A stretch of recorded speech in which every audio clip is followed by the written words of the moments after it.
When you're ready for hot water in your Roadtrek camper van and you have a Truma instant hot water heater, there are a few quick steps to make this really easy.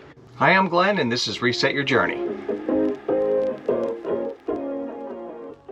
First, you want to go outside and make sure that your propane valve is open. And then second, if you look here closely, we'll see our AquaGo and it's got a red light on it.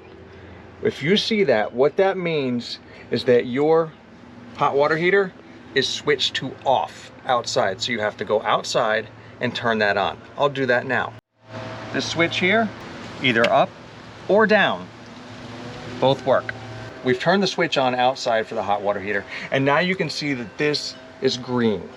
So the next step is turn your water pump on, hit that button, set it for one of these, Comfort or Eco, select your temperature, I just leave it as is, and save. And the last step, move this down to hot water, open it up, and let it flow for about a minute, and you'll have hot water.